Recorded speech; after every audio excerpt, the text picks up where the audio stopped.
Hello YouTube, welcome to my tutorial on how to make thumbnails.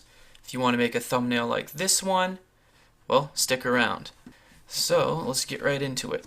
YouTube recommends that the size of your thumbnails be 1280 by 720. So let us just start a new project. 1280 720. Okay.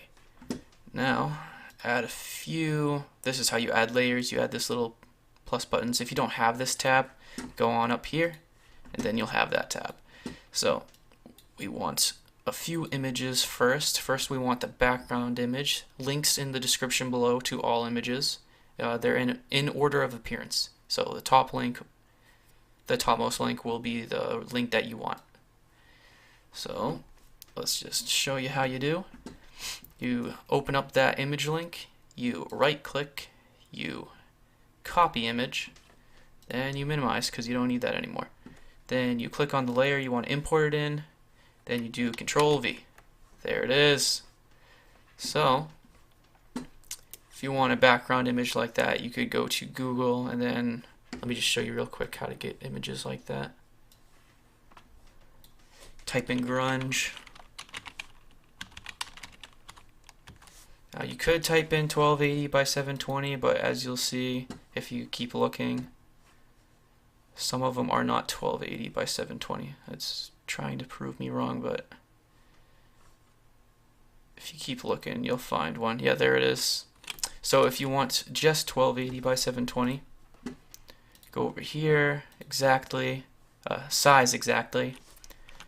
1280 by 720, and we can filter out all the images that are not this.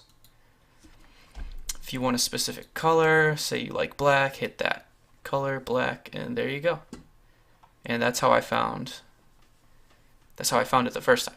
So just in case you needed to know where to get these images. The next link we have is the rule of thirds. So let's see, I got a wiki article on that. See, the rule of thirds is good.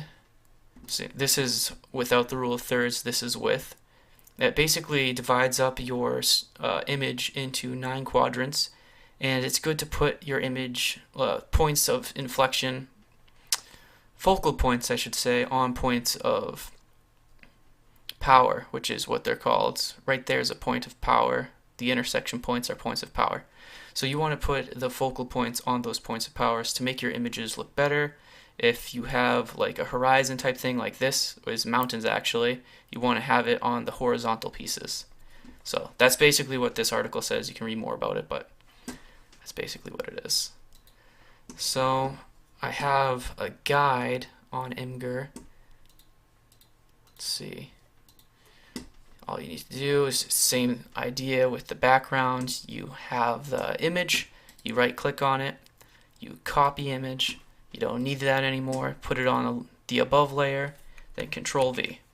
And now we have a guide. So the rest should be pretty easy. Well, this was pretty easy itself. Now, if you want to get a custom font, like this font, then you're going to want to go to the Dafont.com. I should have had that link already open, but basically just go right in here, Dafont.com. Go to top if you want a popular font, and I found my font right there. So you download that, open up the zip,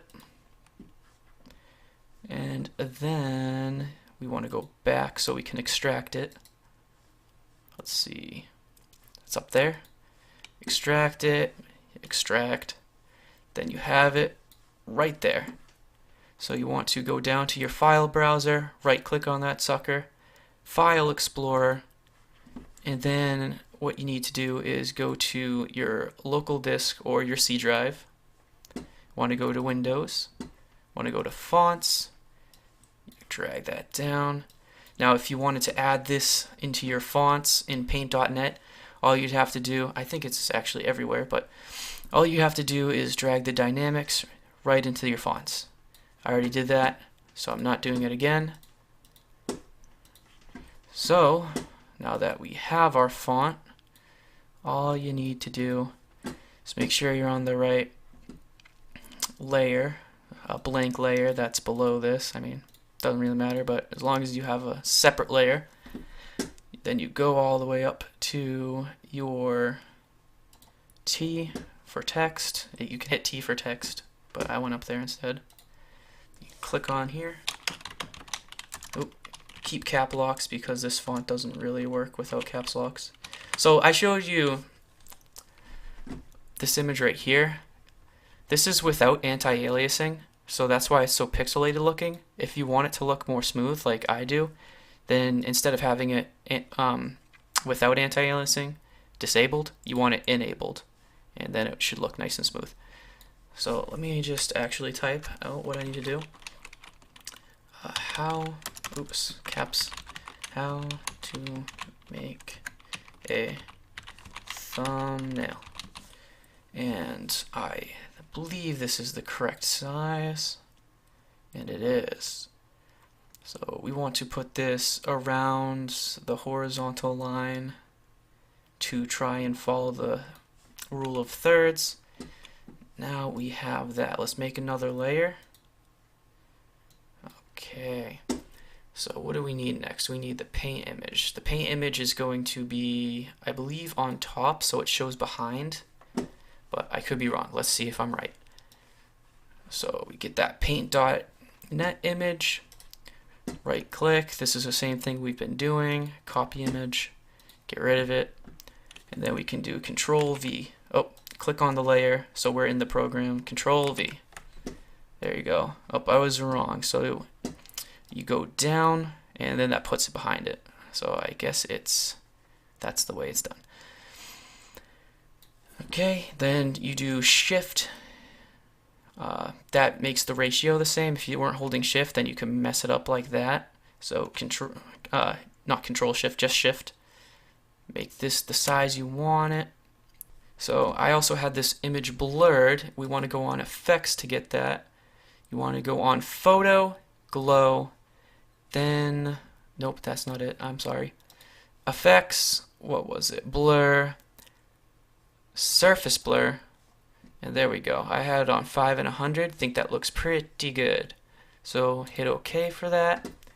Alright, that's one image down. We have 2 more to go, so let's do 1, 2.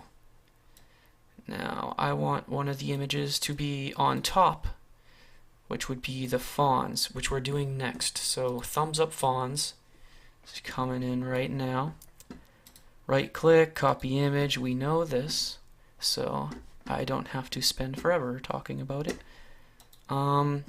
So if I do it now, I think it will paste in here since this is selected. So let's just see.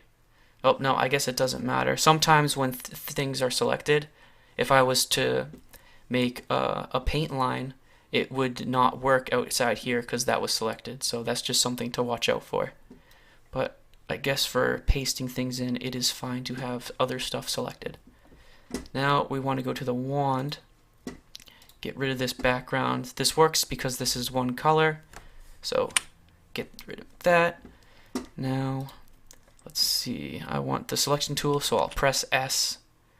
I'll select all this. Then I'll press M for my mouse. And now shift it down so I can resize. That looks almost to where I want it. Let's see, I'm going to minimize this so I can resize better. Shift. Right about there is good. Put that down into the middle. And now I am going to go into my other layer for the final image, which is my logo. So we just right click on that. I won't even bring it in this time. Copy image, new layer, Control V. We want to keep canvas size instead of expand it, because we're just gonna put this down to 200 anyway. Now we can see that it imported at 800 800. We want it to by 200 200. So Shift Control, watch those numbers. It's going down 270, almost there, 200. Now we have the right size. I like I'm pretty anal about these things, so I try to get that on the edge.